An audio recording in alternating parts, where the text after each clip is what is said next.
Dave Hooker Show. A presentation of Off the Hook Sports. Objective insight, expertise, top guests. Available on YouTube, Apple, Spotify, and the Off the Hook Sports app. Download now for free. Also available on offthehooksports.com. I compute and obey. Now to Dave Hooker. Ready. Well, I'll tell you what, one of my personal pet peeves has to be a must-win game that's not really an elimination game, but that's kind of what college football is all about. So this is a must-win game for Tennessee against South Carolina, especially after dropping their contest versus the Gators, and you've got these teams called Georgia and Alabama that are coming up that will most likely be favorites against Tennessee. So we have a lot going on in the program. It's a Football Friday with Fred. Boy, you're going to enjoy that. You always do. We're going to give some some prop bets and see how he does on that. Also, we will look back at the Vols history versus South Carolina. There's some shocking upsets that have derailed potential fantastic seasons for both teams. Also, Jay Phillips will join us. He covers Columbia, covers South Carolina for 107.5 The Zone, the Cumulus station there. So we're looking forward to that. But as I mentioned, it's a Football Friday with Fred. How about Rick Barnes turning up a commitment? Doesn't matter. He's 70 years old, but he's got a 4-star player at the helm. So here we go, a Football Friday. Want to hear you from the message board. How confident do you feel about this game against South Carolina? I've felt incredibly confident the whole time. Even into the offseason, I still feel confident now, having seen both the teams for about a month. But Caleb, when we talk about must wins, I think that term is way overused, but it's a must win for Tennessee if they want to stay in any sort of championship hunt. They have to beat South Carolina at home, and Vegas says they should at about 11.5. Yeah, and more than anything, it's a must win for Joe Milton. I mean, let's just be honest. It's Tennessee going into the bye week. It's what I talked about yesterday. I said from the start they should save Nico because he's not yet ready, but that's you can't defend that decision if Joe Milton loses this game with 2 weeks off. It's going to be a brutal 2 weeks at that point, and then you start to think, well, maybe you have a chance to be better with Nico in the game this year, and you can't afford 6-6 or 7-5, or dare I say, Dave, if you lose to South Carolina, 5-7 is on the table at that point.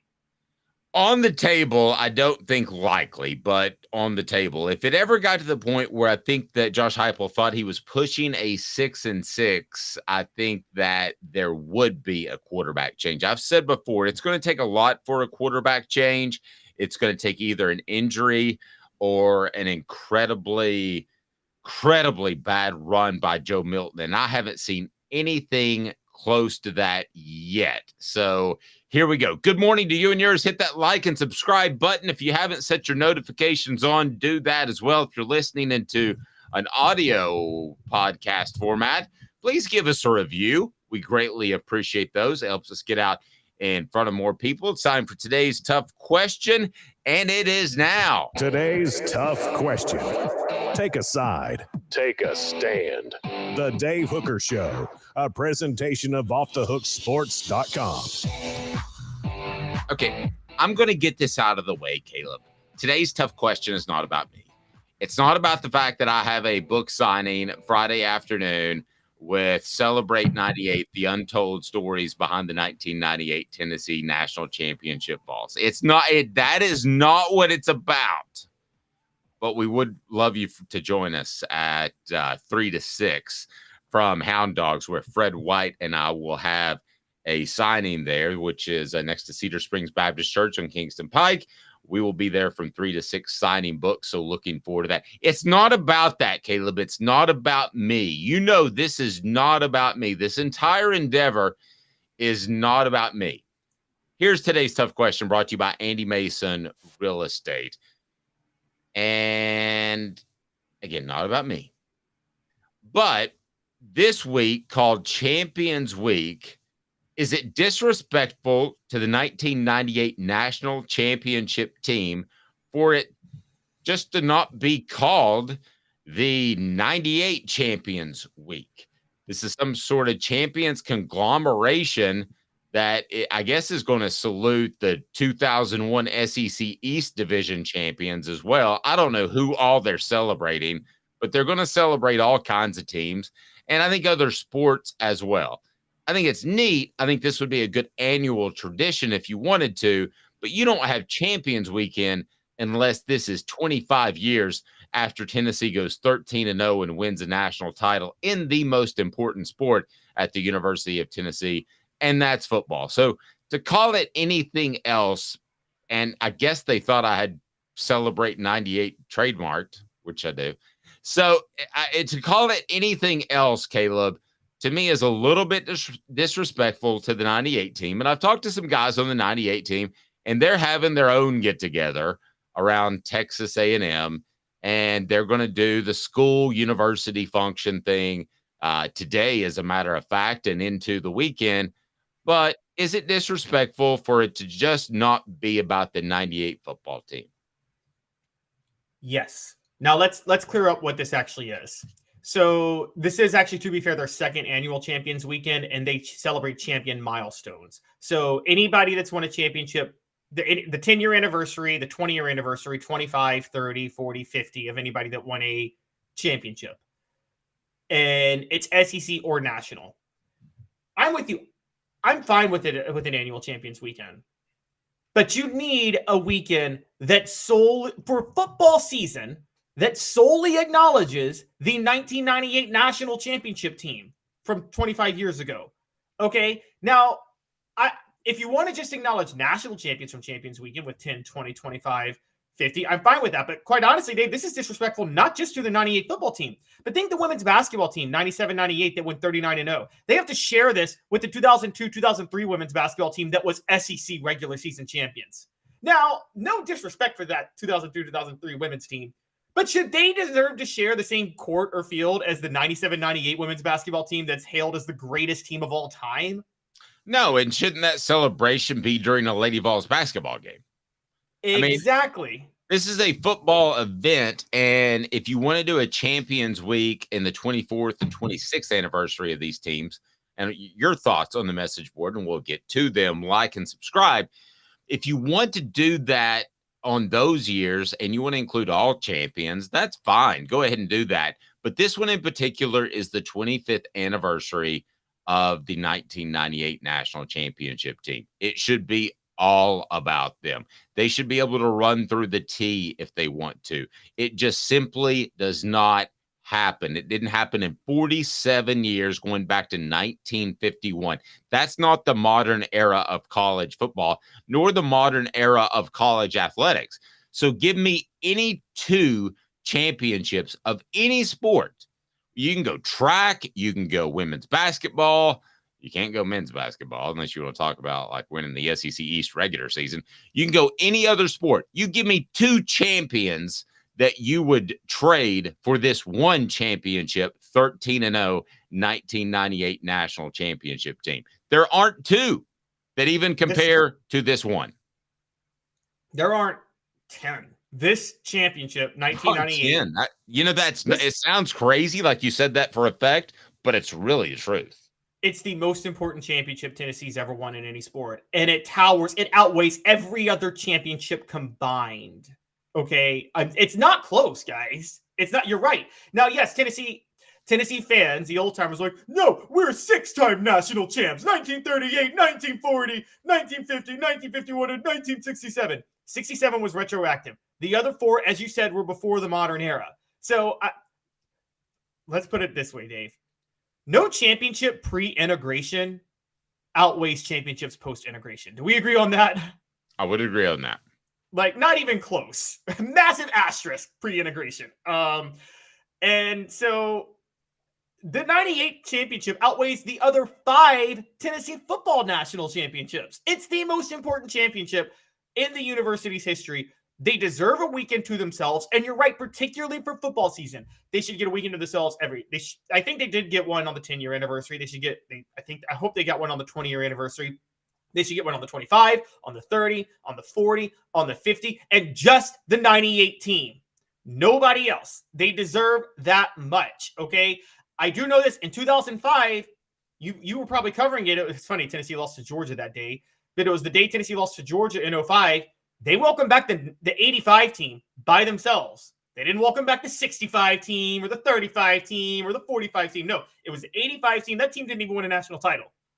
And they were welcomed back because of what they accomplished. The 98 team should get a weekend to themselves every 5 years, I would almost say, because of this. I agree. And here's what I think, Caleb. I believe that there's a separation from the past on purpose, that this program wants to be seen as new and innovative and different and not just the traditional aid program that it was before. And I think Philip Fulmer's role as athletic director is a factor in that. I think they want to distance themselves from that. And Philip Fulmer probably wants to distance himself from that as well. It was not his greatest time at the helm. We can both agree with that. And I feel like every time I see a record put out by Tennessee in their sports information department, it's kind of a little bit with a caveat. We had one come up last week, didn't we? Where we had the longest run in by a quarterback in Tennessee football history when it was Joe Milton going 81 yards. Well, technically, if you go back to a totally different offense, you could say Hank Laricella, right? I mean, there was a gray area there that wasn't pointed out in the release by the University of Tennessee. I believe firmly, and I can tell you the players believe this, the former players from the 98 team, they believe this school is ready to move on without them. And I think this is just another indication of that. So it should be the 98 championship celebration. They should be able to run through the T. And I'll add something else that I've said for a number of years. You win a championship at a school, you should have a statue. Philip Fulmer should have a statue regardless of what happened as AD. The statue should have already been up. He should have a statue just like Robert Neyland, the general at the University of Tennessee at Neyland Stadium. Period. End of discussion. I feel very strongly about that. Well, Neyland does have a statue, but yeah. Neyland does. I'm saying Fulmer should, just like Neyland. Yeah, no, yeah, I'm with you. Yeah, Alabama does that. Every Alabama coach has a statue, and they've had more coaches win national titles than Tennessee has. I mean, Gene Stallings has a statue for that 1 year in 92. And I'm with you. You should wait. Whatever you think about Fulmer, he did win a national title. Now, you want to make statues for other reasons? Fine, but national titles put you in a certain level of lore.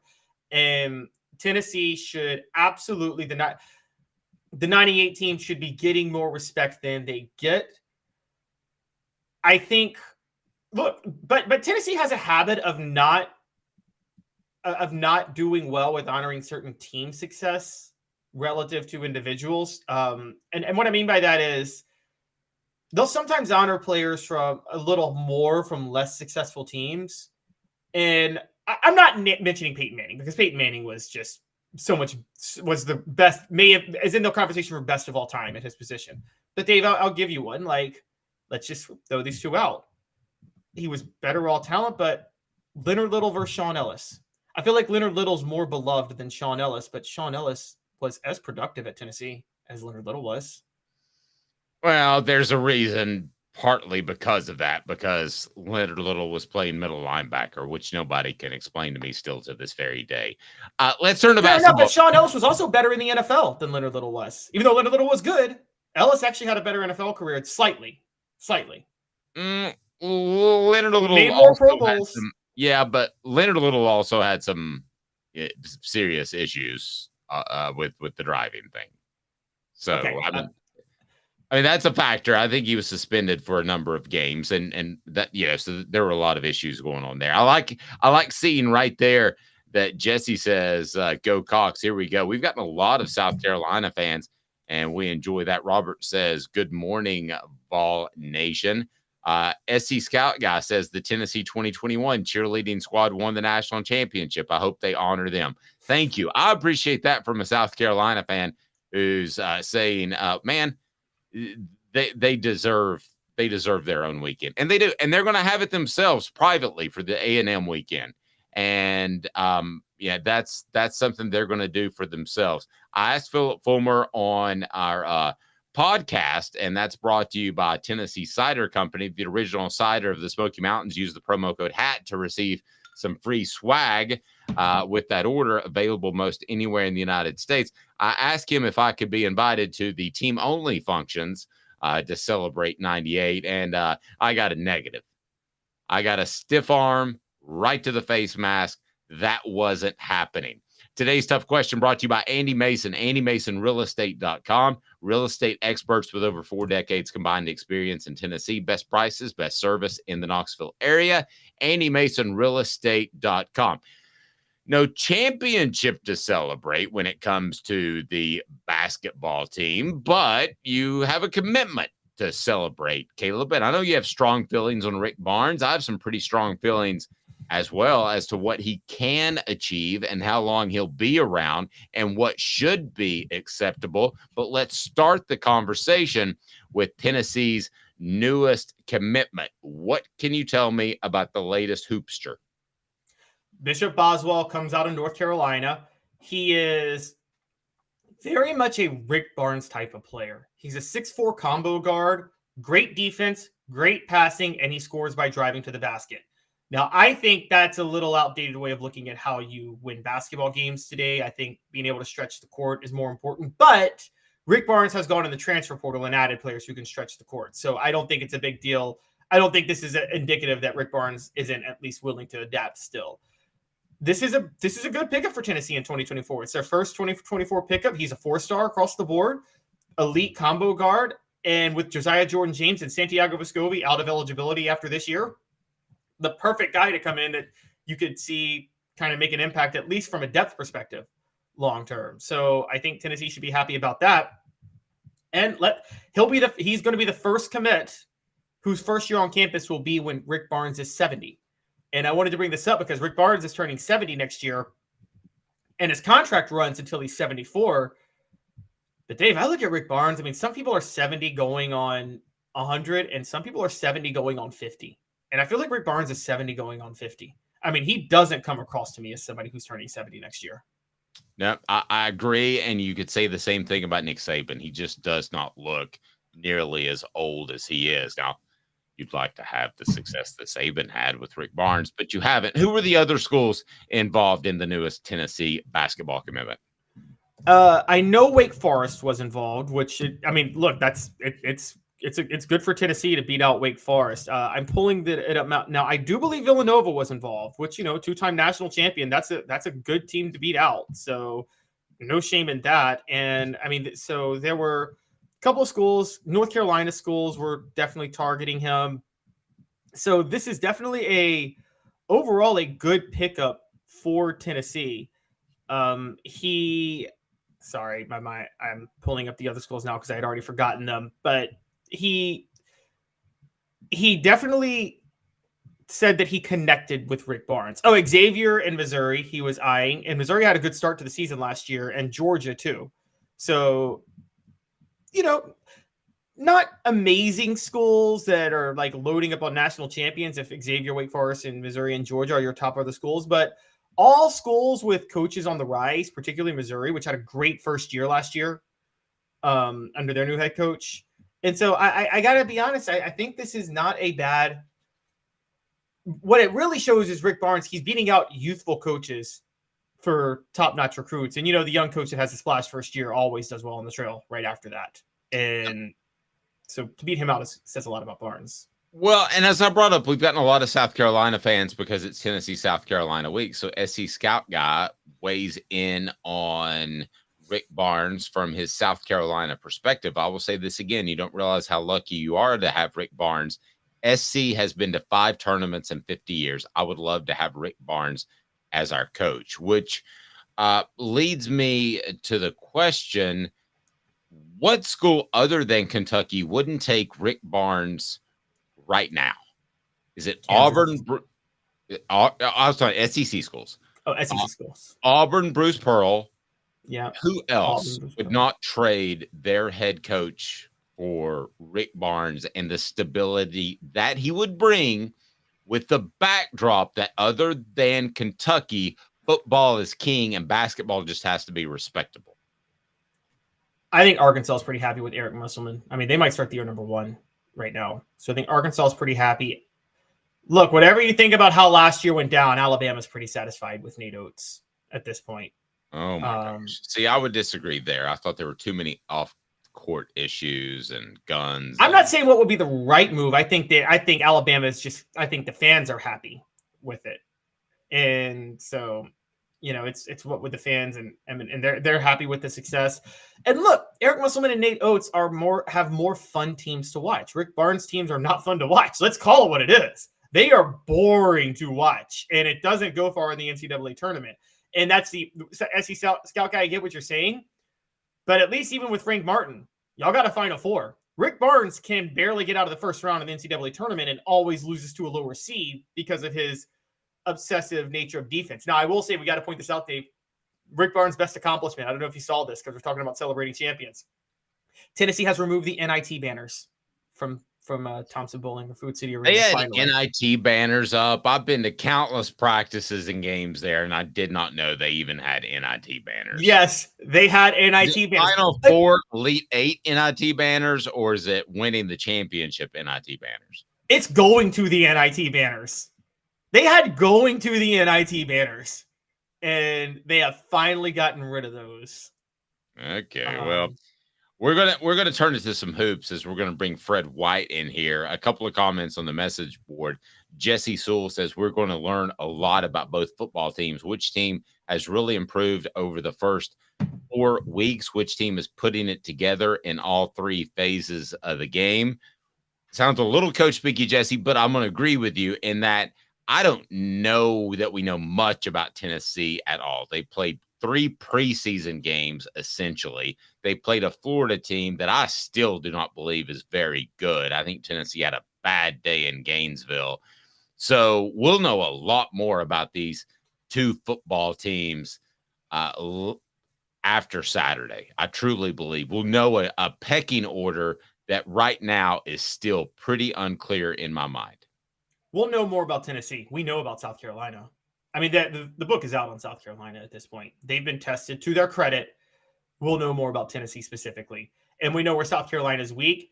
And let's just say it. If Joe Milton struggles with if Joe Milton can't get to 250, 300 yards against this pass defense, Dave, you got a big problem, don't you? Yeah. I mean, you potentially could have big problems across the board in several different areas with Tennessee's football team. If Cooper Mays is not back on Saturday, and I've heard indications that he will be from different various media outlets, but if he's not back, how concerned are you still about the running game, the ability to control the line of scrimmage? Tennessee still seems to be learning exactly what this Joe Milton guy's about. They're learning his game. I think he's learning his game, as you pointed out. Billy Bob Cooter said UT can roll the ball out and relax. These chickens are going to fold in the second half, just like at Georgia. Do you buy that at all? I mean, you're talking about them folding. They lost 24-14 to a massively, massively talented Georgia team. Yeah. I'll tell you one thing. Whether or not you think Shane Beamer is a good head coach, whether or not he has success, wins a championship, whatever his career is, his kids play hard for him. And that's not cliche. That's not cliche at all. Andy Mason Real Estate, over 4 decades combined experience in East Tennessee. Best prices, best service in the Knoxville area. Go to andymasonrealestate.com. Best prices, best service in the best. andymasonrealestate.com. 2 minutes, and it is the one, the only Fred White, BFL, will join us. We'll break down the Tennessee South Carolina game. Hang tight, and it's Fred White. I didn't mean for that to rhyme, Caleb. That sounded horrible. Stay tuned.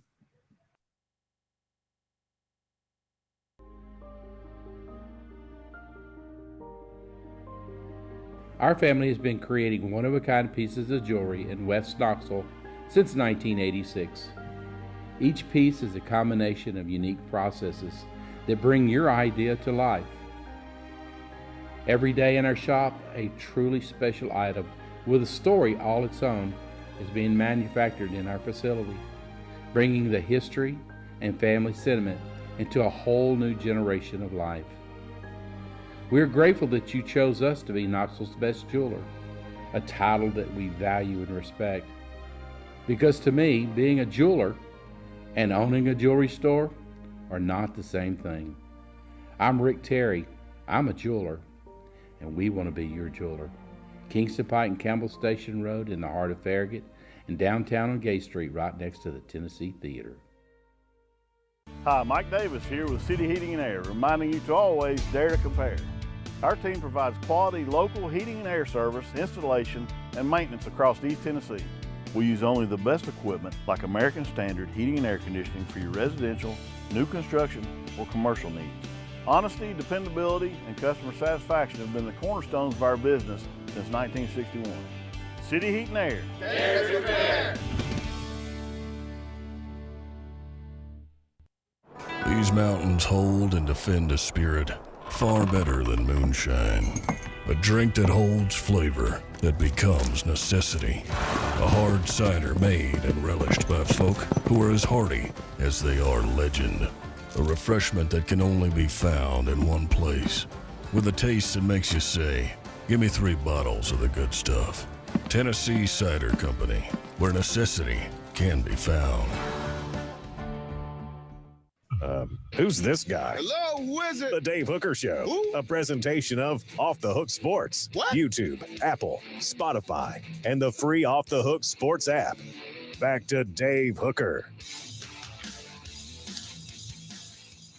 There are a lot of things you may not know about this series, and we're going to connect with Fred White here momentarily. Let's go ahead and get into that before we're joined by Fred, as Fred will help us get a preview of the Tennessee South Carolina game, and also we'll get his thoughts on some prop bets. But you don't think of Tennessee South Carolina as having this intense history, but they actually do at times. And I still say, what was the guy's name with the long mullet hairdo? Help me on the message board. Was it Tannehill? Yes. That's still one of the most disliked players in the history of Tennessee football. There's no question in my mind. He was just not beloved whatsoever. So we'll get to that. Tannehill was right. What was his first name? Because now I think of Ryan Tannehill. The names run together. Steve Tannehill.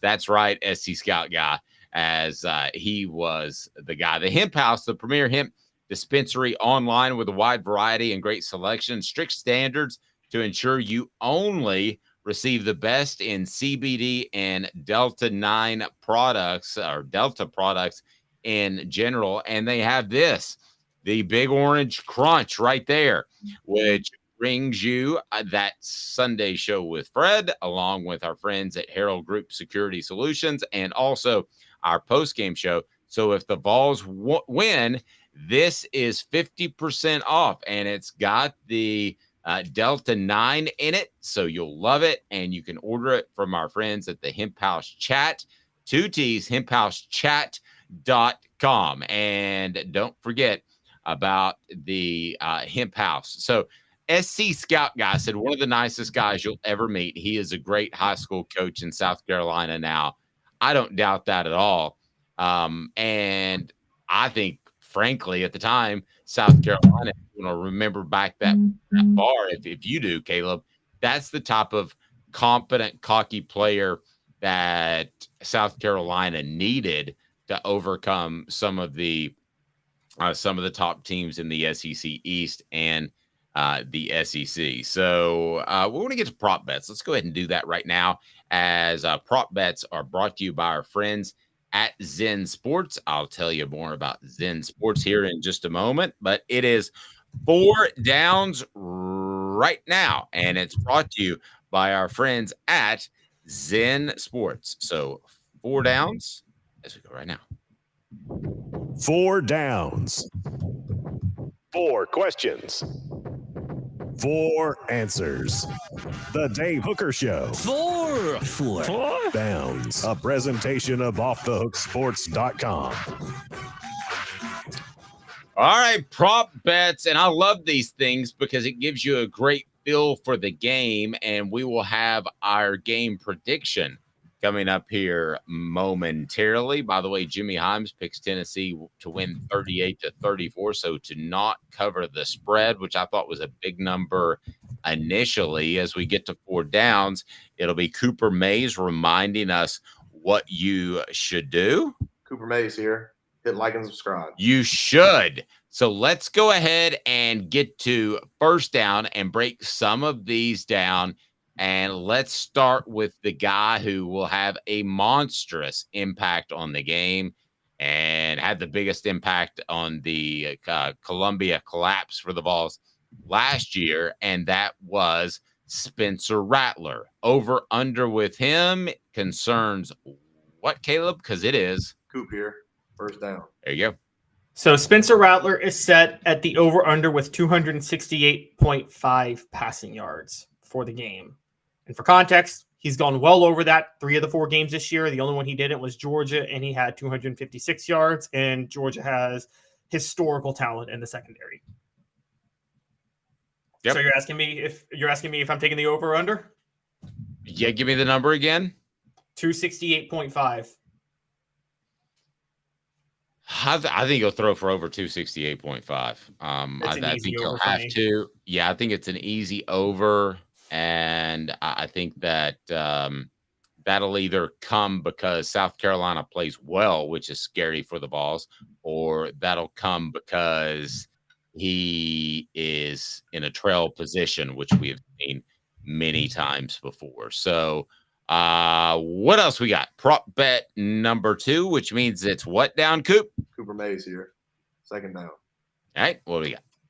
All right, so we're looking at there's one where you can bet will there be at least 4+ touchdowns in each half? And I'm going to say yeah. I'm going to say each half there will be 4 total touchdowns at least. So there have to be 8 touchdowns total, but they 4 individually have to be in a half. So you couldn't have a 5 and 3. Right. You could not have a 5 and 3. And I'm like, okay, so if Tennessee is up 21-7 or if South Carolina is up 21-7, that's 4 touchdowns. And then if one team's up big, there's going to be a lot of touchdowns in the second half by the other team trying to come back. I think this is an easy call. I mean, this is just 56 points. Yeah, but this one's goofy to me because what if Tennessee gets the lead and their pass rushers are able to run free in the second half? This one's too complicated for me. I'm staying away from this one just because if the game were to get out of hand, if Tennessee plays as well as they can and Joe Milton has a big day, that seems really hard, especially, and on the message board, we're talking about offensive linemen that are out for South Carolina. It seems really difficult for me to think that you're going to have how many touchdowns in the second half? If the 4 total. Okay, what if Tennessee's up 35-0 at halftime, which probably isn't going to happen. Okay, don't worry. I'm not saying that's going to happen. But say hypothetically they're up big. Do you think the pass rushers are still able to play with the same level of intensity in the second half that they would need to get the sacks? I mean, I can't see Spencer Rattler not getting 3 to 4 touchdowns out of this. So, but SC Scout guy who knows him well says we have 2 true freshmen starting on the offensive line, including our left tackle. I think this could get really one-sided. And if it gets one-sided, maybe Spencer Rattler's throwing for his life in the second half and any chance that South Carolina has to win. But there's hope for USC Scout guy. Florida has horrible tackles too, and they don't have a mobile quarterback. But Tyler Barrett and James Pierce and Roman Harrison never got off the bus for that game. So, well, they didn't for whatever reason. And you're right. I mean, I can't argue with that. I don't think Tennessee's going to have 2 of those games back to back. At least I don't think so. I'm staying away just before we move on. People are asking. Yes. I am staying away from 1.5 touchdowns by Spencer Rattler just because it's one of those things where the way they play, like he'll get big plays in the secondary, but they may punch it in on the ground or with his legs when they get down to the goal line. I'm also staying away from Xavier Leggett's 84.5 receiving yards. Paper says that he should do that, but I will say that with what's his name? My mind's just going to Amari and Brown. He should be back in the game, and that should take some yards away from Leggett. So that's why I'm staying away from Leggett's yardage and Spencer Rattler's total touchdowns.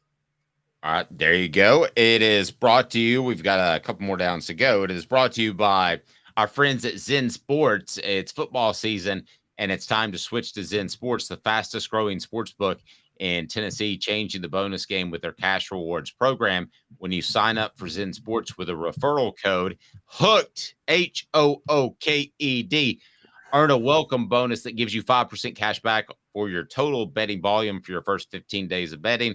Think about that for a second. That's insane cash back. It's unbelievable. So you can get action on the Tennessee South Carolina game this upcoming weekend. If you have friends who bet on sports, share your Zen Sports referral bonus code with them, and then you'll earn 3% of their betting volume for their first 6 months of betting on Zen Sports with no cap on how much you earn. What are you waiting for? Stop wasting your time and money on other schools when you could be earning real cash rewards with Zen Sports. Download today on the App Store or at zensports.com. Your wallet will thank you better. You basically are getting cash back on your bets, and with the referral code, cash back from your friends' bets as well. Download today. App Store is Zen Sports. Gambling problem? Call 1-800-889-9789. Terms and conditions apply. Must be 21 and over and in Tennessee to bet. So are we on third down there, Caleb Calhoun? We are. Tennessee center Cooper Mays here. Third down. Prop bet, third down. What do you got? So third down, Squirrel White, over 51.5 receiving yards. I mean, what's his face for Mississippi State last week? I can't pronounce his first name, but Griffin had the slot receiver they had that played so well. Yeah, had 256 receiving yards. Come on. Squirrel White, he's going to do that. And also, I think I'm just going to call it. If we're out on Dante Thornton, I'm wondering if the coaches are out on Dante Thornton. I wouldn't blame them with the drops. And, yeah, as somebody told me, he's really young. I don't really lazy to me. But I don't think they meant that in terms of age. I think they meant that in terms of maturity. And a lot of times immature people are lazy. I don't think they meant young as in check his birth certificate. I thought they meant young as in check his work ethic. And we're part of the problem, Caleb. We pumped Dante Thornton up a little bit too much. It took an injury for him to get on the field at Oregon. He had about 250 yards, a touchdown. Dante Thornton is not nearly the known commodity that Squirrel White is, and it's not even close. SC Scout Guy providing a little bit of insight too. Again, our best cornerback went out on the first play of the game. We had a true freshman covering that guy from MSU. O'Donnell Fortune is our best cornerback, is full go and will play in this game. Very true. I get all that. Jesse says, pardon me. Jesse says White is good. He'll make some plays. The question is whether Milton can put the ball where it needs to be. I think Milton throws 2 picks, one trying to do too much and one on an errant pass. Well, he's only thrown 1 interception this year, which people have said. That interception would have been a touchdown if Andre Carrick could block. I'm just going to say yeah, but you don't put that ball in harm's way. You don't. He was stepping.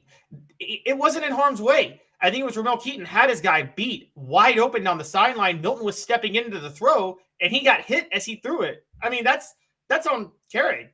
Now maybe you could say Milton needs to step in a better spot in the pocket, but Carrick just got abused on that play. That interception is 100% on Andre Carrick. I won't say 100%. I thought his pocket presence lacked a little bit in that, like you said. I won't say 100%, but I'll say Andre Carrick definitely deserved a half INT, but they don't put that on the stat chart yet for offensive linemen, so we'll have to roll with what we got. I thought that was a case where Joe Milton got a little bit too excited and saw that pass potentially open and was forcing it to get it there when you've got to step to your right and perhaps even just run the ball for 7 to 10 yards on that play, because I'm not disagreeing with you, because Carrot got blown up. Well, I think he wanted to. Now, the truth is he should have stepped further back, but Heupel doesn't like 5-step drops. But the problem was that was just one of the plays of the game where Spraggins was beat a little bit, because Spraggins kind of collapsed. I don't know if it was Spraggins got beat or if the point was for him to collapse and Milton to step left. And he steps left and Carrick just gets absolutely obliterated. Yep, he did. 4th down. Is that right, Cooper Mays? By the way, if you don't know and you don't watch the Vol Report, brought to you by Campbell Cunningham, Taylor, and Hahn, Cooper Mays was actually named after Cooper Manning, because Cooper Mays' mom met Cooper Manning and was quite smitten with the name. And we'll just leave it at that. And by the way, what are you alluding to, Dave? I've done all my alluding for now. The Vol Report with our own Jacob Warren is brought to you by our friends at Campbell Cunningham, Taylor, and Hahn, ccteyes.com. Look at me, no glasses, no contacts. They got LASIK. They have also fantastic cataract surgery and the regular eye appointments. And the other great thing about them is that they're local and they care about you. 4th down, Coop. All SEC center Cooper Mays here. 4th down. Coop, by the way, brought to you by City Heating and Air Conditioning. Support our sponsors. That's why we're here. cityheatandair.com, not a fly-by-night HVAC unit. They are absolutely there to make sure that you get the right assessment on your unit. What is 4th down on our prop bets, Coop? I'm sorry, Caleb. Oh, okay. So Brew McCoy over 48.5 receiving yards. Every go-to wideout, like physical wideout, has gone for over 65 yards against South Carolina in the season. Even last week, when Mississippi State slot receiver was out there getting 256, their go-to wideout, who I think his name was Justin Ross, had 91 yards. So Brew McCoy is the go-to wideout, more so than Ramel Keaton. He is physically hard to guard. So I think he goes over 48.5 receiving yards fairly comfortably. All right. I can roll with that. I've heard this said a lot of times, and I want to address it, and I want to dive into it right now. And it is officially what the H? Say wham. Oh, there we go. What the? What was he thinking? Release the hounds. The Dave Hooker Show. Keep cool. A presentation of OffTheHookSports.com. What the H? Brought to you by Rick Terry Jewelry Design. They want to be your jeweler. Look for affordable game day jewelry. How about the Fire Opals? Go to rickterryjewelry.com. Those Fire Opals are affordable and they're orange, and they would look great on your loved one for the holiday season. Halloween just around the corner. But anyway, they would look absolutely fantastic, the Fire Opal. So here's my what the H, because I heard this from the community, and I'm going to insert this here and tell me if you've heard the same thing and you've seen this on message boards, that this game is somehow monstrously bigger for Tennessee than it is South Carolina. I don't think that's true. I think it's monstrously big for college football and one of their better stories in Tennessee. But this game's every bit as big for South Carolina as it is for Tennessee. Tell me I'm wrong. Because, Caleb, I just think that South Carolina still, despite what they have done, I am telling you that I believe firmly that this Tennessee football team and this South Carolina football team, with a win, they have a different type of season. With South Carolina, it might be from a good season to a New Year's Day Bowl. With Tennessee, it could even be potentially from a New Year's Day Bowl to being in the college football playoff conversation. But for different reasons, I think it's every bit as big for South Carolina as it is for Tennessee. It is. And this game, and Tennessee fan, like, this has South Carolina has Tennessee's almost been a measuring stick for them for the past 10, 12, 13, 14 years. And Tennessee fans don't want to admit this because they like to think they have bigger fish to fry in Florida, Georgia, and Alabama. But South Carolina has been the bellwether game for Tennessee. the past 15 years, Dave. And it's really not even close. That is the bellwether game for Tennessee, and it's honestly the bellwether game for South Carolina. And you don't want to admit that, but the programs are roughly on the same level at this point. And so... And you mentioned before how big this is for recruiting. Well, if it's big in recruiting, it's as big for South Carolina as it is for Tennessee. Yeah, and also with Clemson fading, guess what? Tennessee can't just... We talk about Tennessee cashing in. Well, South Carolina can cash in on that too. And if South Carolina ices out Tennessee, guess who has their pick of the litter in the state of South Carolina? Which, Dave, as you know, has great football. True. SC Scout Guy pointed out Tennessee is only 11-9 against South Carolina in the last 20 years. That's a team they used to dominate. That's a pretty stunning stat. And you go back into the day when the 98 team, by the way, you can order the Celebrate 98 book autographed by me. And all you have to do is click right below, place your order, hardcover, soft cover, and already gotten some great reviews, and I'm blessed. And thank you so much. But let's remember that Celebrate 98 team had a guy named Jim Donnan, who was not a great coach at South Carolina. Had a guy at times. He was at Georgia. At Georgia, excuse me. Had a guy named Brad Scott at South Carolina.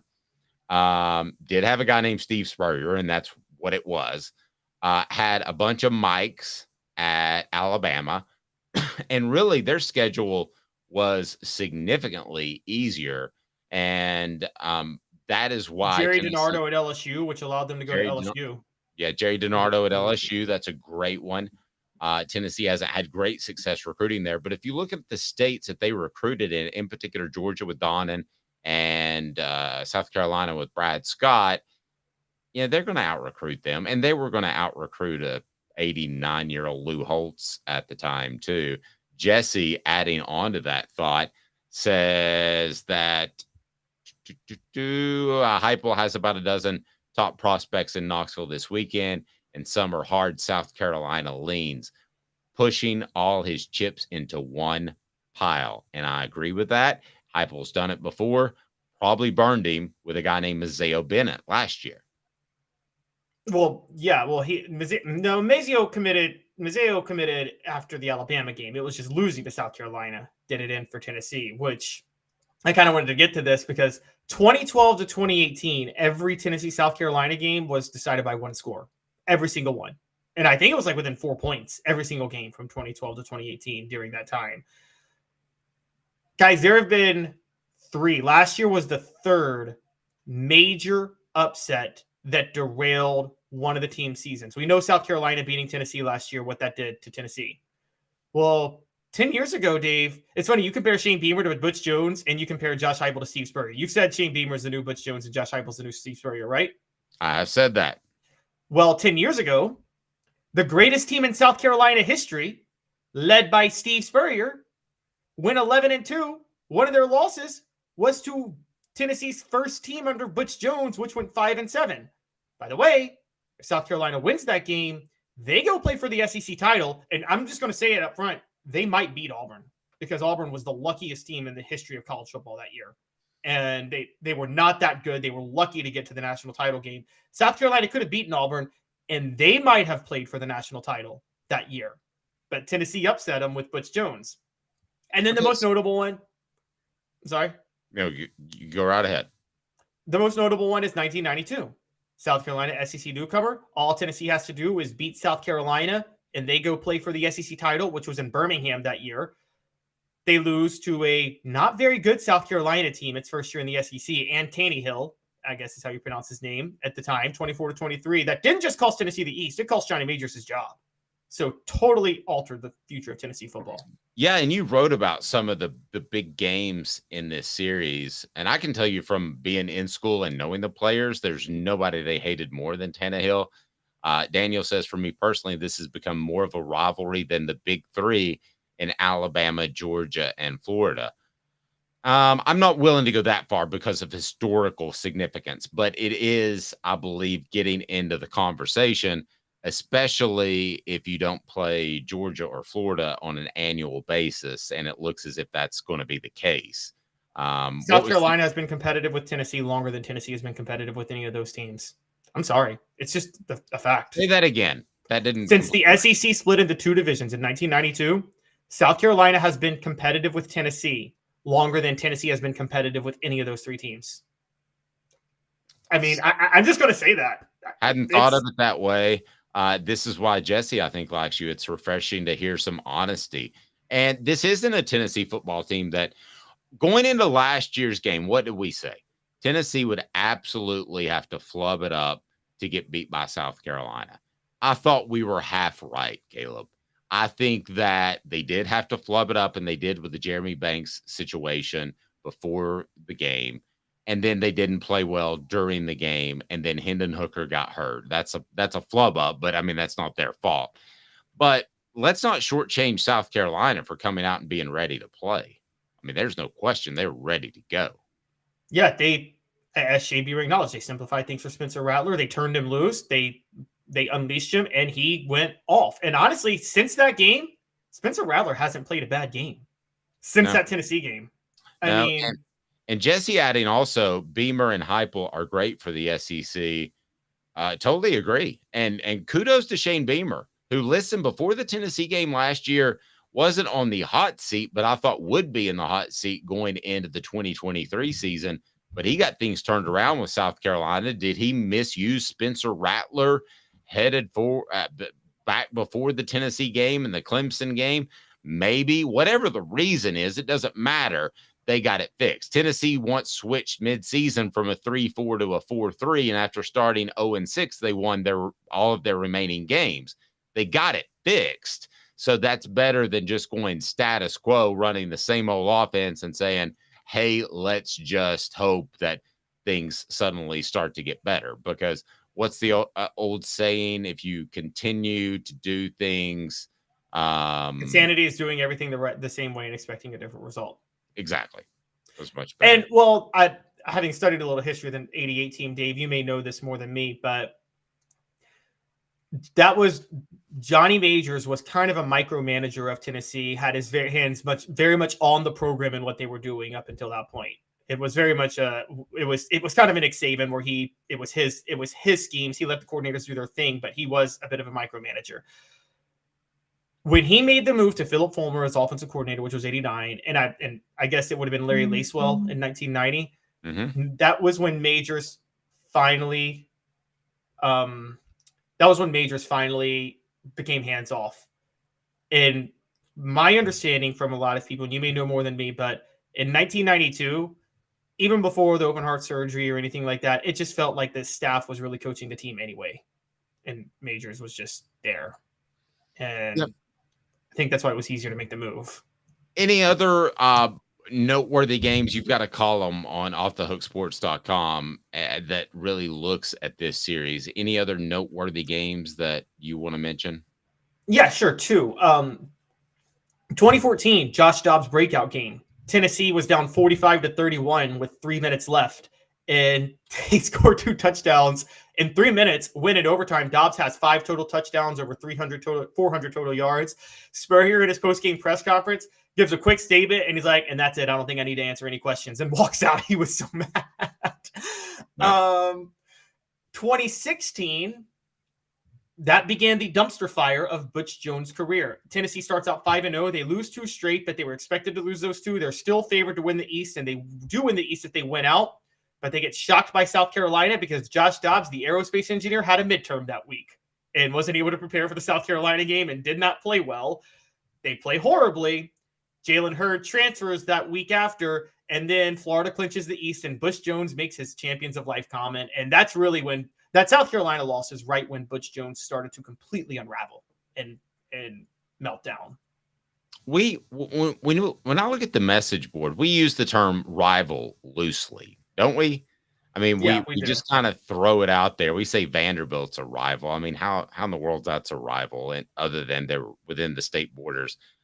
Jesse says Tennessee, Georgia, and Clemson are the biggest rivals for South Carolina, in my opinion, due to recruiting. South Carolina is pushing a boulder uphill when it comes to recruiting. These games are huge. And then from SC Scout Guy, Georgia and Clemson are actual rivals. I don't consider Tennessee a rival because we never really played them much before we joined the SEC. That's true. But here's the thing to remember. Tennessee has always been one of those schools that has multiple rivals. If you're over 70, it's Vanderbilt. If you're if you're 55 to 60, it's Alabama. If you're 40 to 55, it's Florida. Maybe for this generation, if something crazy happens, it might be South Carolina. Who are the 3 permanent opponents that Tennessee's reportedly going to play if they go that direction? My understanding is they're going to do South Carolina, Georgia. I mean, not Georgia. South Carolina, Alabama, and Vanderbilt. So I think South Carolina is going to be on that list. Well, I will go ahead and tell you then South Carolina will be on that list. That will be a rivalry. You have some neat stories with the black jerseys and all that sort of thing. I mean, to me, it's not Bama, Florida, or even Georgia. But 10 years from now, Caleb, when we're having this conversation, I think it very well could be one of Tennessee's top rivals. And again, I go back to recruiting. Who remembers this? And I may have said it before, but I'm going to say it again. Tennessee's entire starting defensive line on the 98 national championship team was from the Carolinas and South Carolina. Tennessee has had Montario Hardesty was a Albert Hainsworth left the field, giving the South Carolina student section the one finger salute as Tennessee athletic director Bud Ford was trying to pull him off the field. So if it's not a rivalry, it's pretty darn close. But maybe that's just the SEC as a whole. Sports Treasures covering over 5 million sports treasures and so much more. They're dropping stuff all the time on Facebook. So just go and follow sportstreasurestn.com, sportstreasurestn.com. Maybe instead of just trying to wedge in the R word as we do, Smoky Mountain Red says it yes. He says it best. He says this game is gaining in importance year after year. And if they turn out to be permanent opponents, that's certainly going to be the case. Jay Phillips knows South Carolina like nobody else. He is the man. He joined us in SEC Media Days, and I'm telling you, he will be able to break it down for you. So we look forward to talk to Jay Phillips on 107.5 The Zone. We'll get a breakdown of the Gamecocks, Tennessee, South Carolina. It is a Football Friday brought to you in part by Tennessee Cider Company, the original hard cider of the Smoky Mountains. Use the promo code HAT, that's HAT, to receive some free swag with your cider order. Available most anywhere in the U.S. tncidercompany.com, tncidercompany.com. 90 seconds. Great breakdown with Jay Phillips after this. Candace, I was really heavy into the drug culture. I was selling drugs. I was just constantly in pain. I was missing like a good support system in my life. Candace has given me everything that I need in order to successfully have a wonderful recovery, in order to have a life that I didn't even know was possible. And it's not just about me anymore, and I love that. I absolutely love it. You can take your life back. Call Cadis today. With all that sun, sand, and salt water, the beach is a very relaxing place. Unless you wear contacts. Ow! Open your eyes to the best the beach has to offer with LASIK vision correction from Campbell Cunningham Laser Center. Ah. Sports Treasures in North Knoxville is one of the South's largest sports cards and memorabilia dealers, featuring over 10 million sports cards from vintage to modern. Sports Treasures carries a full line of hobby boxes, singles, autographed memorabilia, Tennessee Vol collectibles, fan cave decorations, and so much more. See a museum full of collectibles at Sports Treasures, 4819 North Broadway in Fountain City, and Sports Treasures on Facebook. Sports Treasures, where the real sports fan goes to shop. You're listening to The Dave Hooker Show, a presentation of OffTheHookSports.com. The internet is full of pictures of each and every one of you. Available on YouTube, Apple, Spotify, and the Off the Hook Sports app. Download now for free. Is there nothing you people can't do? Also available on OffTheHookSports.com. All righty, here we go. Let's go ahead and bring him in on our Apex Apparel Group hotline. Design, brand, market your way. Unique products to promote your business with unparalleled customer service. They printed up our Hooker t-shirts, Off the Hook Sports t-shirts. And if you order one of my books, Celebrate 98, the untold stories behind Tennessee's 1998 national championship, it's right below. You can order it. And for this week, for Champions Week, which celebrates the 98 team and basically everybody else that has won a championship, then you can you get a free t-shirt with that for this week only. And that is apexapparelgroup.com. So it is time to talk with our very special guest who knows South Carolina, I mean, as well as anybody. I'll just go ahead and tell you that. Jay Phillips joins us now with 107.5 in Columbia. Jay, I think, just got his run in. Jay, you look fantastic, slim. You're taking care of yourself. Way to go, my man. Thank you. I do what I can. Can y'all hear me okay? I am a little nervous about that. Is everything sounding good? You sound golden.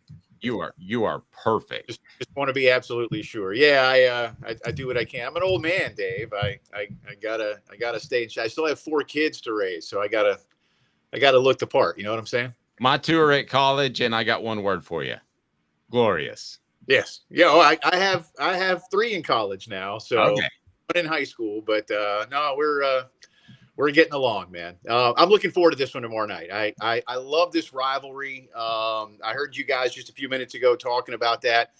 It doesn't feel like one of those Georgia-Auburn kind of things, right? Or even what Tennessee does. Certainly, not the Alabama rivalry, but like even Tennessee-Florida. But I saw a breakdown of it a minute ago, and I forget how many years. I want to say last 15, 20 years. 2 points separate these teams. In the last 20 games, it's 11-9 in favor of Tennessee. 3 of them have gone to overtime. I'm going to miss it next year. I'm like you, Carolina fans don't want to see the Georgia game go away either. Both Tennessee and Georgia roll off the new schedule next season. I hope it's a one-off. But this has become just a really big, pivotal game, I think, for both of these teams. And certainly, despite the excitement from Carolina fans last year over what happened here in Columbia, that was an anomaly. This thing is a lot tighter than what last year would ever have suggested. It is. And going back to last year, how stunned were you by that game? We learned that Tennessee had some in-house fighting afterwards, but we didn't know that going into the game. Tennessee was supposed to show up and roll and be in the college football playoff conversation for another month. Well, and remember, Carolina had just come off a debacle down in Gainesville. Yeah. It was, you went, I mean, seriously, man, you talk about one of life's moments where you go from the lowest of lows to the highest of highs in an 8-day period. And South Carolina football did. Everybody was surprised. I don't care if you are the most ardent, subjective, unknowledgeable Gamecock fan on planet Earth.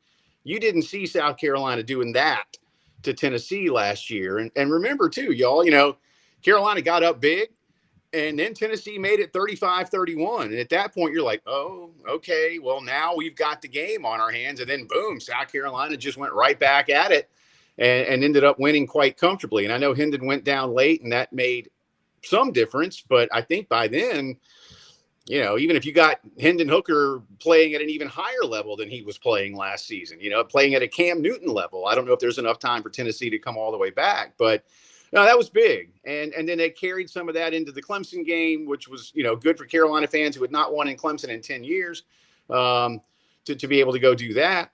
I think, Dave, you can really look at that depending on how things go in the future, not just tomorrow night, but the rest of the season, maybe even into next year. You can really look at that game last year against the Vols and say that was where Shane Beamer took control of this team fully for the, not for the first time, but really just grabbed hold of it, told Marcus Satterfield.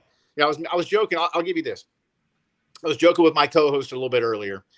And I don't mean to pick on Marcus, but it is what it is. Okay. Marcus had a room full of toys like any little kid, right? You got your Play-Doh over here and your Legos and your Star Wars figures and your Lincoln Logs and your toy trucks. And you got your video games that flash. And Marcus was intrigued by all of them, but he could never really focus on one of them. And Shane, being his dad, said, Marcus, you now have your toy trucks and your Lincoln Logs. Go have fun. And that's what they did. It's just Marcus was wanting to just call every play in the book far too often last year. And Shane, little by little, was whittling that playbook down, making Spencer comfortable, getting guys involved, to where the plays they were being asked to run were the plays they knew how to run in practice over and over and over again. And they just picked Tennessee apart. And I don't know how much Tennessee came into that game last year going, hey, it's South Carolina. We're really good. They just got their butt kicked in Gainesville. We'll be fine. So I think some of that played into it as well. But, that was a pivotal moment for the Gamecocks. There's no question about that. Well, and I want to say this too. We can talk about the Jeremy Banks situation, and we can talk about Tennessee didn't show up with their best game and the Hendon Hooker injury, but South Carolina deserves as much credit as Tennessee deserves blame for that game, Caleb. Yeah, Jay, I want to look at this year because, since that South Carolina game, Spencer Rattler hasn't really taken it. He hasn't looked like the Spencer Rattler before that game. Even though South Carolina's 2-2 this year, I've been saying every guest we've had on this week, and we all agree that Spencer Rattler is head and shoulders better than every other quarterback in the SEC. And I don't think there's a close second. What are some of the other personnel issues with South Carolina, though? Because I know there were some injuries on the offensive line. Secondary has struggled, but we have learned that they got banged up at cornerback last week, and they should be healthier this week. Is this the healthiest South Carolina's been all year going into this week? Other than game one, yeah. And you've got issues, losing Mo Kaba at linebacker, Caleb, was a blow. The biggest concern I have really across the board, and a lot of schools have this, but it's the second level depth. You look at that secondary last week, that surprised me. Look, let me back up a little and I'll give y'all where I'm going with this, but I was really surprised in doing my homework for the Mississippi State game to see how little they wanted to depend on Will Rogers, who, was top 10 in the league historically in passing yardage. By the way, the other night against South Carolina moved into third all time in the SEC. Why aren't you using this guy? And they did want to run the ball. I can appreciate a coaching change and a philosophical change, whether they ever wanted it or not. The secondary got torched, but they did make adjustments late. Tulu Griffin had just a monumental first half, but if you only had 50-something yards in the second half because you had 200 in the first, you've done a lot better job, right? But depth back there, Caleb, that really concerns me. And if guys go down or when guys need a spell, who's back there? And I do think that's something Josh Heupel is absolutely going to be looking at tomorrow night. Let's all coaches exploit the weakness, right? The good news, though, is that South Carolina up front on the defensive line in the last 2 weeks, including the loss at Georgia, has played really well. You've had 2 straight defensive linemen of the week in the league, TJ Sanders in Athens, Alex Huntley against Mississippi State. They both had big numbers. They're both also getting those, what I like to call PFF numbers. They might not be, they might not be the stat numbers, sacks and tackles for loss, but the disruption rate, things like that. So they're playing much, much better, but I just across the board, it's the depth, and with the way Tennessee likes to play football, they like to go fast. They don't want you to be able to substitute on defense. Guys eventually need a break. And if they're out there too long, that's tough. Or when they do need a break, who comes in, how good are they? How ready are they? I think they're good. Are they ready? Those are my bigger concerns for Carolina. But health-wise, defensively, it's pretty good. Again, you've lost Mo Kaba for the season.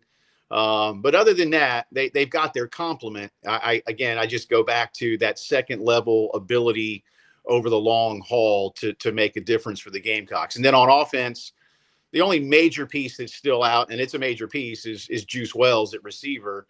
But my goodness, Xavier Legette has more than made up for Juice's absence, and he should be back for the Florida game in 2 weeks. But otherwise, they're pretty healthy. Jay Phillips with 107.5 in Columbia. He covers the South Carolina Gamecocks. You can follow him at Jay Phillips 107.5. So South Carolina has had issues in the secondary. Tennessee knows all about that. And I think we've kind of gone from over the past, let's say 2 years, we have gone from Tennessee, it doesn't have the overall depth, the overall amount of players in the secondary, to Tennessee's offense puts all kinds of heat on their secondary because of their tempo that they run. So now here's where we're settled, Jay. They're just not very good. I mean, they're just not. I mean, I hate to sound mean, but they're just not very good football players. And I think that's kind of where Tennessee is. Is that too mean, Caleb? Caleb gave me a look. No. I had a crick in the neck. I totally agree with you with the secondary. What is, because South Carolina is not only last in the SEC, but last by about 40 yards passing per game. What are their issues in the secondary? South Carolina's, you mean? Yes. Again, depth. I think I was surprised at just how easily Will Rogers was able to pick them apart last week. And again, I think they clamped down a little bit better late in the game. The Gamecocks were able, the term I've been using on my show all week was they've been able to, or they were able rather to keep State at arm's length. They're just, might be the same thing, Dave. You've got guys in Cam Smith and Marcellus Dial that went to the NFL, and there were not like for like replacements for those two going into this season. And so when you've got to have guys learn on the fly, I like what O'Donnell Fortune can do. But and again, Dial is solid, but for a guy who's been around a while, he's good. He's not great. Him and Worry and Smith got beat a few times at safety, and those were freshman All-America types last year, still coming along. You can you can exploit their weaknesses when you need to, but you might be on the same kind of line there. I think when you lose NFL dudes and don't replace them with NFL dudes the way a Georgia, Alabama, and LSU do, there's a drop-off, right? Until you develop those guys into NFL types. And I'm not expert enough to tell you where Fortune and Dial may lay this year relative to those guys last year. Great point. I want to get your prediction. I want to get Caleb's prediction as well. We know the spread is around 11. Our predictions brought to you by Herald Group Security Solutions, leadership, experience, specialization, addressing problems through unique mission-specific mitigation techniques, also making your children safer one school at a time. If there are private schools right now, go to your administrator and say, I want you to know about Herald Group Security Solutions, and you need to give them a call. We're going to get them in public schools soon, but for now, we're going to try to avoid all the tragedies we can that we've heard so much about with school incidents. So that's heraldgrp.com. These guys are highly trained, heraldgrp.com. They are more than just security guards. Most have served in the armed forces as well. Jay, what is your prediction in the game? How do you see this thing shaking out? So I am asked every week to do a prediction for one of the local fan sites, the On3 site, Gamecock Central. And I just did it about, what time is it here? I did about 2 hours ago. Perfect timing. I don't know how much of my subjectivity is involved here because I really, Dave, you've known me a long time. I attempt to not be that guy. I think the spread is way too high. Oh, I agree. I don't get it. And I'm not one of those. Let me preface this. I'm not one of those, when a spread is too big, oh, that's disrespectful. I can't believe they would do that to my team. Look, it's not my team. Yes, I went to South Carolina, but I have learned how to do what I do for a living. Vegas doesn't care. Vegas doesn't care about respect or disrespect. Vegas sets a number to make you part with your money, right? Like we know that's what it is. But that said, I look at these two teams. South Carolina's played the number one team in the country. They played another top 20 team. They played a okay other conference team in Mississippi State. And yeah, you played Furman. I think South Carolina has, as a body of work, has played much tougher competition than Tennessee. Tennessee's numbers are gaudy, but Tennessee's played what I consider one strong team, and that was the loss at Florida, where I thought Florida was much better. So I think South Carolina keeps this close. I picked South Carolina 30-27. I don't know how realistic that is because I could also see where this game is maybe, say, Tennessee 27-24 late. They get the ball. They go score a touchdown. They win by double digits. And while it might not quite be that 11 or 12 that we're looking at right now, they do basically what the line had sort of lent towards. I just think South Carolina got better the last 2 weeks, guys, and against better teams than what Tennessee has seen. I know what Heupel can do. I like Milton, but I don't love Milton. I like the fact that Tennessee's got a nice trio of backs, so I think that keeps their run game fresh. That concerns me the most, by the way. But I think this game is tighter, and if Spencer does what Spencer's been doing, and every other trend continues moderately upward for the Gamecocks, I think they can win this game. Jesse says, before I get to Caleb's prediction, because I want to address this, spread is high because early season models are garbage. Only a human being that understands the game can watch them and tell you which team is good and which is bad. Stats this early tell us nothing.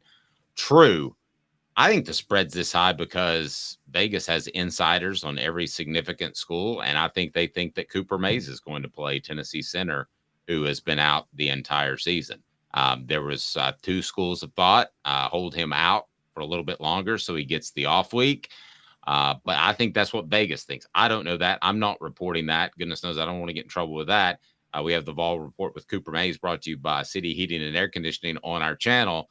But that's my theory is why the number is that high. With you on the insider part, man. They always know something, Dave. Right? They always know something. And again, I know lines aren't predictions, but it continues to surprise me that it's that big, and certainly won't be surprised if Tennessee wins this football game. And I'll be honest with you, the strength of my prediction is about as strong perhaps as a wet Kleenex, but there's just something about how Carolina has looked against better teams that gives me the opinion that they can go get this done. But if it gets away early, I think about 2 years ago, guys, Carolina 7-0 Tennessee. Carolina's on the 1 yard line, decides a trick play instead of giving it to a running back with 4 opportunities to score and make it a tie game. Tennessee goes right back down the field, 14-0, and before you knew it, the game was over. Something like that happens again, no pun intended, all bets are off. Jay, have a blessed day, 107.5. And I heard that you in Columbia, I've heard you've said some nice things about us to go over and listen to learn about Tennessee. I appreciate that, man. I really do. We've known each other a long time, dude. You're great at what you do, man. All real. We've known each other for like 25 years, but we met when we were 5. So we're both almost 30. So great job, Jay. I appreciate it. All right, guys. Thank you, buddy. See you, Caleb. Thank you. I appreciate that, Caleb. So what is your prediction? I'll go ahead and tell you. I've got Tennessee winning this game 30-23. It's not a game I would touch because I wouldn't be surprised if there's a late touchdown in which they cover. But I think the number is just way too high still. And I'm surprised it hasn't come a little bit down. It got up to 12.5 and is settling at about 11. Is that right? Yeah, at 11.5. I'm not betting against Vegas. I think they're trying to bait people to take South Carolina on the line because they know something we don't, which has me going, I'm going to say something like 41-27. Tennessee wins. I think they get a late touchdown like he was talking about, like Jay was talking about, and that hits the over, and that's cover for Tennessee. Most models, I checked every model yesterday, most models give Tennessee a roughly 65% chance to cover the spread. Not to win. They have an 80.4% chance of winning. They have a 65% chance of covering the spread, according to most models. That's based on everything we know about these teams. This is not based on preseason models, guys, because we've already had a full month of football played. And I think largely what my guess is, it's not really about Cooper Mays anymore, because even if he's healthy and good to go, you wonder if there's going to be some rust. South Carolina is very excited about some players coming back. I think Vegas has some insiders saying that they're not as healthy as they might seem. Even though they're coming back, they're not fully healthy. We can debate whether or not this is a rivalry, but there have been some historical performances for Tennessee in the South Carolina game. And you can go all the way back to 1929, Caleb. That was a pretty historical performance by a pretty incredible player in Tennessee football history. Correct. There's been quite a few. So 1929, Tennessee played South Carolina. Gene McKeever had 5 touchdowns. By the way, not 5 throwing touchdowns, 5 rushing touchdowns, a record that still stands to this day for Tennessee in a game. Nobody has carried the ball into the end zone 5 times, whether it be receiving or rushing or combination, in Tennessee football history. He would have won the Heisman that year if the Heisman existed. So the Heisman curse for Tennessee goes back to 1929, where the Heisman curse existed before the Heisman existed. It did, because the year there was no debate that he was the best player in football that year. There was no debate. He would have won the Heisman. So Gene McKeever getting 5 touchdowns started a trend of Tennessee football players really making history with their performances against South Carolina. All right, fair enough. Now, let me ask you this. You've got the T. Martin game in there. I was at that game. He set the record for consecutive completions. I thought a lot of those were swing passes, screens, easy passes used to get that record that they thought would be good for T, who was viewed as a running quarterback after Peyton Manning. I kind of thought that was a lot like Brett Favre just laying down on the ground and getting sacked by Michael Strahan to get the sack record. To me, that was one of the most hollow records that I've ever seen or been a part of. Dave, I think you're short selling T. Martin. Okay. I think when he was pursuing the record, I think like once he hit like 10 for 10 or 15 to 15, yes, at that point, the last like 10 passes, they were doing that because they were blowing out South Carolina and they could. I don't think they started the game doing that. And here's the numbers. T. Martin's 23 of 24 in that game for 315 yards. That's over 10 yards an attempt. That's over, if I'm getting my math right, that's over 12 yards an attempt. Now, if your theory held, then he would have had like 6 or 7 yards an attempt. But he averaged over 12 yards an attempt. Just watching that game towards the end, it looked like they wanted to get him the record. Now, it doesn't change how I feel about T. Martin. I think that T. Martin was a great, great college quarterback.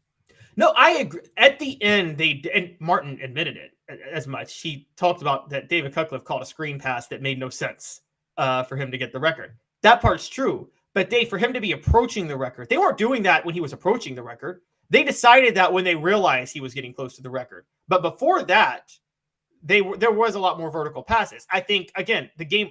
You think they went into that game in the first 5 passes in the first quarter? They're like, oh, he's going to break this record. Let's do it. No, but I thought there was a clear moment that I can't remember exactly when it was. Maybe it was mid third quarter, maybe it was late third quarter. I thought there was a clear moment where they were going to make sure that he got the record. And then that's fine, but to that point, he was averaging over 12.5 yards an attempt. I agree. It's like you get 2 aces and you split them and you double down and you split them again. I mean, it fell into their lap and it worked out for them. The other one that you point out, as far as historical performances that Tennessee should remember against South Carolina, is by a guy named Josh Dobbs, who just got his first win in the NFL, and Dobbs was money on that day. 23 of 40 for 301 yards, 2 touchdowns, an interception, as Tennessee beat South Carolina 45-42. Maybe they would have been better off losing this game so that people saw Butch Jones for what he really is, but give Josh Dobbs credit. He doesn't think like that. He also ran for 166 yards on 24 carries. That was an all Dobbs all game, and 3 touchdowns. That was an all Dobbs all game. Yeah, he had 5 total touchdowns and 467 total yards. I believe this was the first ever 300, 100-yard game ever by a Tennessee quarterback, and Dobbs actually did that like 4 more times. Hendon Hooker did it, I think, once or twice, but Dobbs has like 4 or 5 of those games on his resume, 300, 100 games. And I'm saying 300 passing, 100 rushing. Then you got Dustin Colquitt in 2003. I was at that game. What did Dustin Colquitt do in 2003? I don't even remember. Oh, he averaged. This was a really ugly game for Tennessee. They won 23-20 in overtime on a fade pass from Clausen to James Banks. There's a rumor that when they shook hands at midfield, there was no proof of this, but there was a rumor that Philip Fulmer told Lou Holtz, you should have won that game. But I don't know if that's true. But yeah, and Lou Holtz responded, "Well, suffering succotash after fraud." But Dustin Colquitt averaged.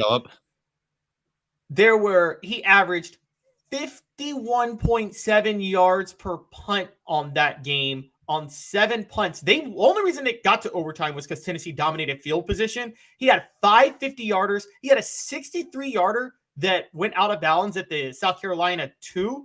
Their average starting field position was on their own 12-yard line. It's the greatest game ever. There's 2 games that I can say a punter won the game for Tennessee. One is South Carolina. The other one was later that year, Dave, Miami. Dustin Colquitt won that Miami game by himself. He was the MVP. Yeah, fair. That punt to Sean Taylor was the greatest punt of all time that Taylor fumbled. Yeah. Smoky Mountain Red said, did you say no one had 5 TDs rushing and receiving or just running in a game? What was that stat you threw out there? No one had 5 TDs rushing or receiving or a combination of the 2 in Tennessee history outside of Gene McKeever in 1929. So basically carried the ball in the end zone 5 times. That's the way I looked at it. No one carried the ball into the end zone 5 times. Not passing is what you're... Yeah, not passing. Okay. Think about it in fantasy. You get more points if you carry it into the end zone than if you throw for it. Has anybody else done that since? No one's done that since for Tennessee. Wow.